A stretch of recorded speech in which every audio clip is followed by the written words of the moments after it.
Assalamualaikum warahmatullahi wabarakatuh. Perkenalkan, nama saya Anita Febriana dari kampus Universitas Pancasakti Bekasi, Fakultas Ekonomi dan Bisnis Manajemen.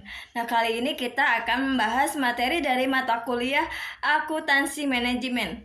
Nah, untuk pembahasan berikutnya, yuk kita simak video berikut ini.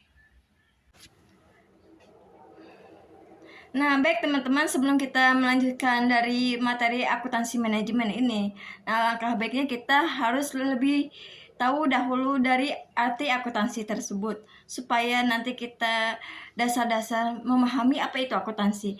Nah, di sini akuntansi adalah suatu proses pencatatan, penyajian, atau pengolahan data transaksi yang digunakan oleh bidang yang tertentu. Nah, baik teman-teman, di sini akuntansi memiliki dua bagian. Yang pertama itu akuntansi keuangan dan akuntansi manajemen. Nah, di sini akuntansi keuangan itu adalah sebuah cabang akuntansi yang berkaitan dengan pelaporan informasi keuangan kepada pihak eksternal. Prinsip akuntansi keuangan berubah-ubah dan disesuaikan dengan kebutuhan pemakai informasi keuangan serta sistem bisnis. Nah, selanjutnya di sini akuntansi manajemen. Nah, di sini akuntansi manajemen itu adalah metode akuntansi yang membuat pernyataan pelaporan dan dokumen yang membantu manajemen dalam membuat keputusan yang lebih baik terkait dengan kinerja bisnis mereka. Nah, selanjutnya di sini ada persamaan dari akuntansi keuangan dan akuntansi manajemen. Nah, dari persamaan tersebut, dari poin yang pertama itu adalah keduanya bersandar pada sistem informasi akuntansi yang sama. Nah, tentunya itu. Nah, mempunyai kedua sistem pengumpulan data berbeda dan berdampingan. Nah, karena alasan ini, akuntansi manajemen memanfaatkan seluas-luasnya data akuntansi keuangan yang dihasilkan secara rutin. Nah, meskipun akuntansi manajemen memperluas dan menambah data tersebut. Nah, poin yang kedua itu, baik akuntansi keuangan maupun akuntansi manajemen itu sangat bersandar pada konsep pertanggungjawaban atau kepengurusan. Nah, di sini akuntansi keuangan berkaitan dengan pengurusan perusahaan secara keseluruhannya. Nah, sedangkan kalau akuntansi manajemen ini memperluas sampai personalis terakhir dalam organisasi yang mempunyai tanggung jawab ataupun atas biaya. Nah, baik di sini persamaan akuntansi keuangan dan akuntansi manajemen. Nah, keduanya mempunyai kesamaan yang hampir sama.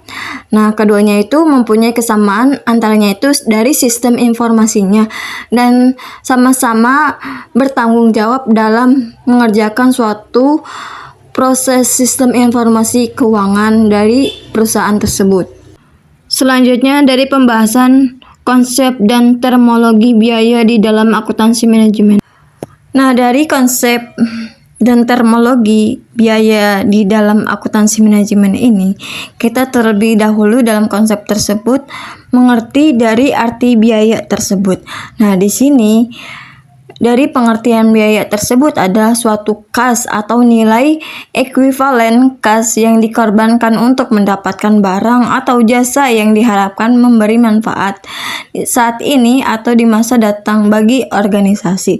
Nah, sedangkan kalau ekuivalen kas itu merupakan sumber non-kas dapat ditukar dengan barang dan jasa yang diinginkan. Nah, di sini yang dimaksud dengan memberi manfaat di masa yang akan datang itu maksudnya manfaat di masa yang akan datang berarti mendapatkan pendapatan. Nah, jika biaya telah dihabiskan dengan proses penghasilan pendapatan, maka biaya tersebut dinyatakan kadaluarsa. Nah, biaya kadaluarsa tersebut disebut dengan beban. Nah, selanjutnya di sini ada konsep objek biaya. Nah, di dalam sistem akuntansi manajemen ini dibuat untuk mengukur dan membebankan biaya kepada entitas yang disebut dengan objek biaya. Nah, sedangkan objek biaya ini contohnya itu seperti produk, pelanggan, departemen, proyek, dan aktivitas yang sebagainya. Nah, di mana biaya diukur dan dibebankan. Nah, sedangkan kalau aktivitas itu unit dasar kerja yang dilakukan dalam sebuah organisasi. Nah, oke teman-teman, di sini ada klasifikasi biaya berdasarkan fungsi pokok perusahaan. Nah, di sini ada contoh dari pokok perusahaan tersebut. Nah, itu perusahaan manufaktur. Nah, di sini perusahaan manufaktur itu mempunyai biaya produksi, di antaranya itu bahan langsung, tenaga kerja langsung, biaya overhead pabrik. Nah, yang kedua itu biaya non-produksi. Nah, seperti biaya penjualan dan marketing dan biaya administrasi. Nah, baik teman-teman, di sini ada sebuah studi kasus dari informasi yang berhubungan dengan biaya manufaktur pada PT Panda di tahun 2001 bulan Maret. Nah, yang pertama itu studi kasusnya dari tenaga kerja langsung bekerja dengan total 600 jam termasuk jam lembur sebanyak 100 jam. Nah, tarif upah adalah 100.000 per jam. Nah, sedangkan tarif upah lembur itu adalah 150 per jam. Nah, sedangkan bahan baku awal periode berjumlah 85.500.000 pembelian yang dilakukan. Nah, selama periode ini berjumlah 34.500.000 dan persediaan bahan baku pada akhir periode tidak ada. Nah, sedangkan di sini depresiasi peralatan pabrik itu adalah 100 juta. Nah, sedangkan dari biaya asuransi peralatan pabrik yang dikonsumsi periode ini adalah sebesar 6 juta. Nah, lalu sedangkan dari biaya tenaga kerja tidak langsung itu berjumlah 20 juta. Untuk menyelesaikan solusi dari kasus PT tersebut, yuk kita simak dari metode penyelesaian solusi tersebut. Nah, untuk menyelesaikan studi kasus tersebut, nah di sini saya akan memakai metode dari prime cost, yaitu hitungan biaya utama. Nah, di sini merupakan istilah-istilah yang terdapat dalam prime cost, yaitu DMC, yaitu direct material cost atau yang disebut dengan biaya bahan langsung. Nah, sedangkan kalau DLC adalah direct labor cost atau yang disebut dengan biaya tenaga kerja langsung. Nah, sedangkan MOC adalah manufacturing overhead cost atau biaya overhead pabrik. Nah, sedangkan kalau PC ada prime cost atau yang disebut biaya utama. Nah, sedangkan kalau CC adalah conversion cost atau biaya konversi.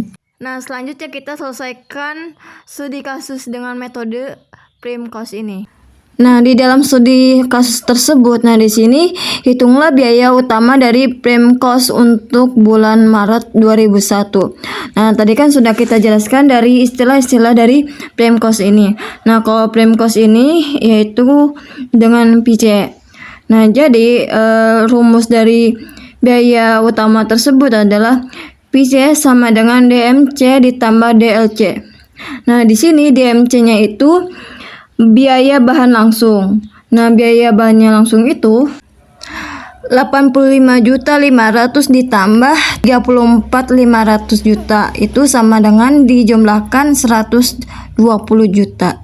Nah, sedangkan dari DLC itu atau yang disebut dengan biaya tenaga kerja itu 500 dikali 100. Nah, ditambah 100 dikali 150 sama dengan 65 juta. Nah, maka dari DMC itu biaya bahan langsung itu 120 juta. Nah, maka prime cost sama dengan biaya bahan langsung ditambah biaya tenaga kerja.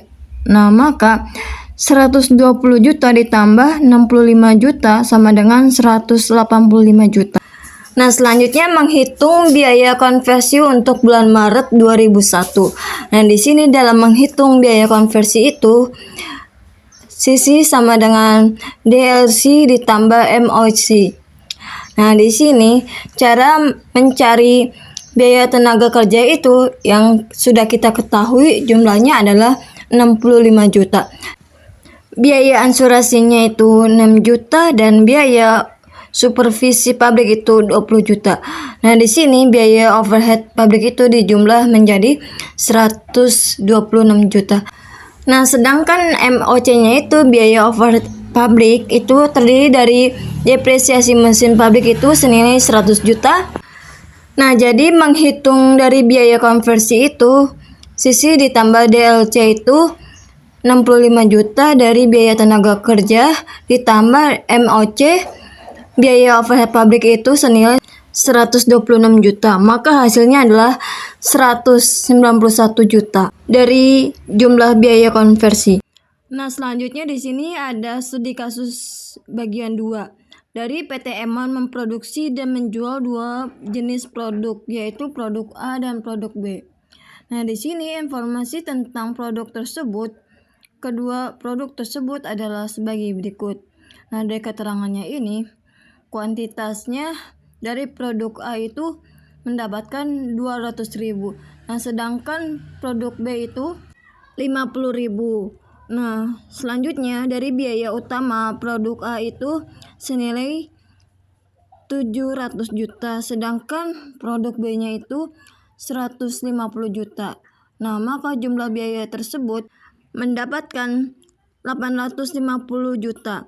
Nah, sedangkan dari jam mesin tersebut, dari produk A itu 50 per jam, produk B 12.500 per jam, dengan jumlah biayanya itu 250 juta. Nah, sedangkan dari pengangkutan bahan tersebut, dari produk A itu 700.000 kali, sedangkan produk B itu 100.000 kali dengan jumlah biaya 300 juta. Nah, sedangkan dari setup itu produk A senilai 100 kali, produk B 50 kali, maka jumlah biayanya tersebut 450 juta. Nah, selanjutnya cara penyelesaian dari kasus tersebut. Nah, lalu dari kasus tersebut, di sini hitunglah harga pokok per unit untuk masing-masing produk apabila biaya pemeliharannya itu 250 juta, biaya pengangkutan bahan, dan biaya setup berikut ini yang dialokasikan berdasarkan jam mesin. Nah, di sini cara menghitung dari harga pokok produk per unit itu dengan metode konversional. Nah, di sini dari tarif BOP itu sama dengan 250 juta dibagi dengan 62.500 per jam. Nah, itu sama dengan 4.000 per jam mesin. Nah, sedangkan dari harga pokok produk A itu dari biaya utamanya itu 700 juta, sedangkan BOP-nya itu 4.000 dikali 200.000 itu sama dengan 800 juta. Maka jumlah dari harga pokok produk A itu senilai 1.500 juta. Nah, sedangkan dari harga pokok per unit itu dari produk B itu 1.500 juta ditambah 200.000, 7.500 juta. Nah, dari harga pokok produk B itu dari biaya utamanya itu 150 juta, sedangkan BOP-nya 4.000 dikali 50.000 sama dengan 200 juta. Nah, maka dijumlahkan menjadi 350 juta. Demikian pembahasan kali ini. Apabila ada salah kata dan perilaku dari tutur kata, mohon maafkan. Wassalamualaikum warahmatullahi wabarakatuh.